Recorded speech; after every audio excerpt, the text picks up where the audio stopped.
What's going on, Guardians? It's R32 Epiphany, and in today's video I have a nice Omnioculus build video for you today. So let's cover each of what will be running, from the exotic to the fragments to the aspects of the build, and all around how this is definitely going to be one of the best builds inside the Into the Light coming out April 9th. So let's hop into it.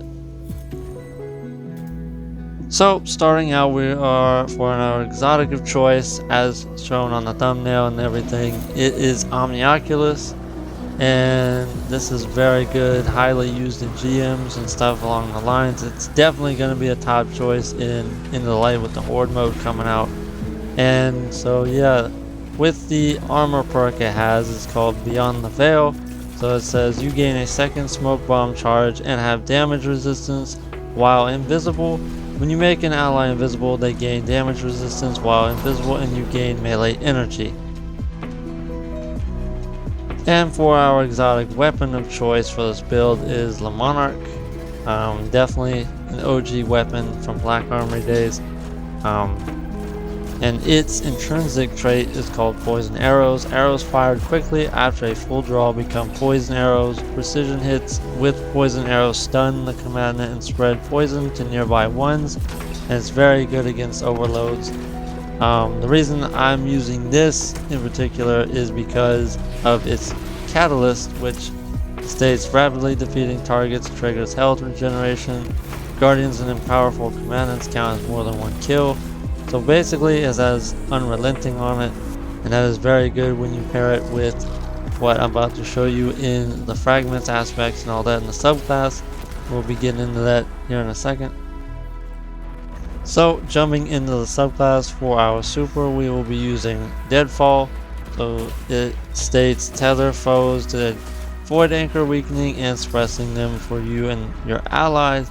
The Void Anchors fired from Shadow Shot pull targets toward the impact point, which then become traps and wait for prey.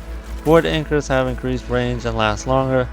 So Weaken is stating the target takes increased damage and has their movement speed slowed. Afflicted combatants have difficulty firing accurately.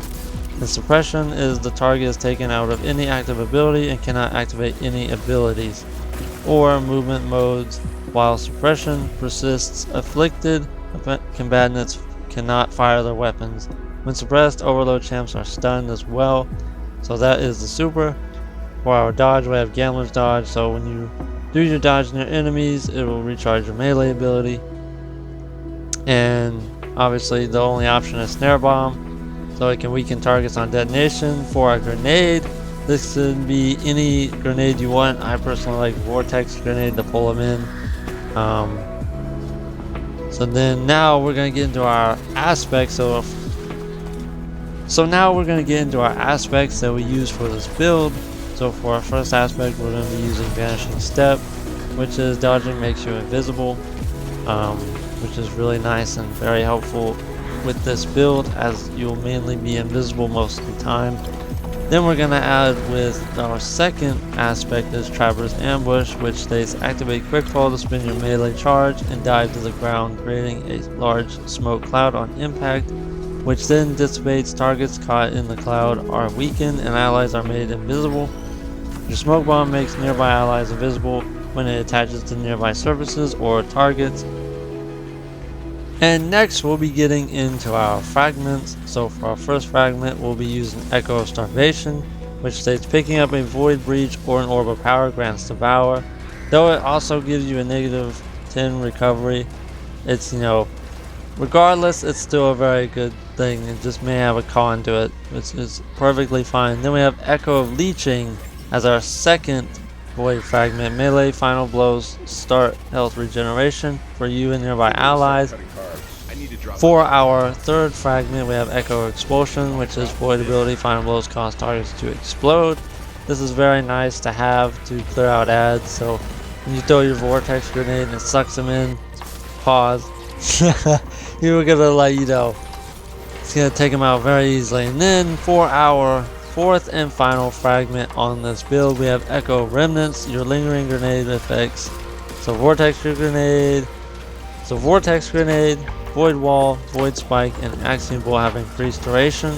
So those are the fragments, aspects, and abilities, and the super. So next we're going to be getting into our armor mods and everything you'll need for that.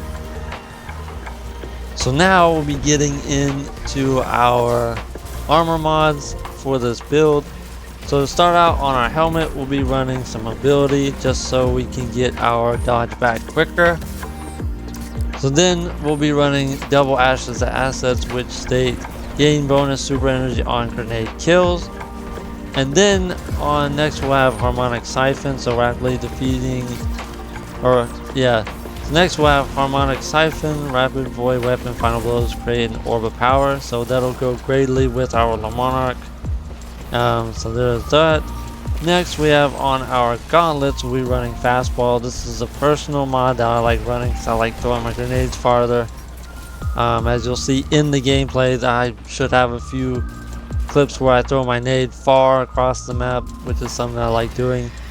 But you can swap it out for something else, whatever that might be of your choosing. Next we have bolstering detonation, grants class ability energy when you cause damage with a grenade. This is perfect. Get your dodge back, so when you dodge with your gambler's dodge and your enemies grant you your melee thing back, so you can use your Omni for your teammates, basically. Then we have momentum transfer, causing damage with a grenade reduces your melee cooldown. Also very good, it ties in when you throw in your grenade, it'll also give you super energy by throwing your nade, give you class ability by doing damage with your grenade, and all sorts of stuff. Class ability and melee. So next on our chest piece, we're running double charged up. You don't have to run 2 charged up. You can swap it out for a ammo mod if you want, but I personally like charged up for reason being on our class item. But before we get there, on our boots, we are running recuperation, which states replenishes health each time you pick up an orb of power.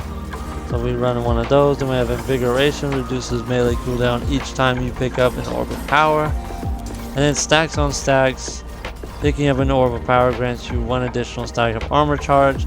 This also will tie into our charged up, increases the maximum number of stacks of armor charge you can carry by 1. So there's that, and then that'll all tie into what's on our class item.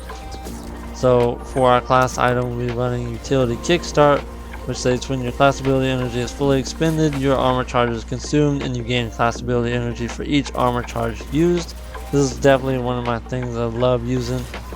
Then we have Reaper, which is shortly after using your class ability, your next weapon, final blow, spawns an orb of power. This is one of my favorite mods to run. So as soon as you dodge, you go invis or whatever, and the next kill you get will grant you an orb of power, which will tie into our fragment to give us devour, which is very, very nice. And then lastly, we'll be running bomber, reduces your grenade cooldown when using your class ability. So there's that. So you'll see how it all kind of ties in. There's not many artifact mods tied into this build at all, as it is strictly void. Who knows, when into the light comes, we'll see what this build does. But yeah, that is pretty much the build. If you enjoyed this video, found it helpful, formal, useful in some way, be sure to smash that like button down below. If you enjoy my content, please consider subscribing, as I make Warframe content. I also make more builds, guides, and all kinds of stuff like that. So there's that. So this is R32 Epiphany, and I'll catch you in the next one, Guardians.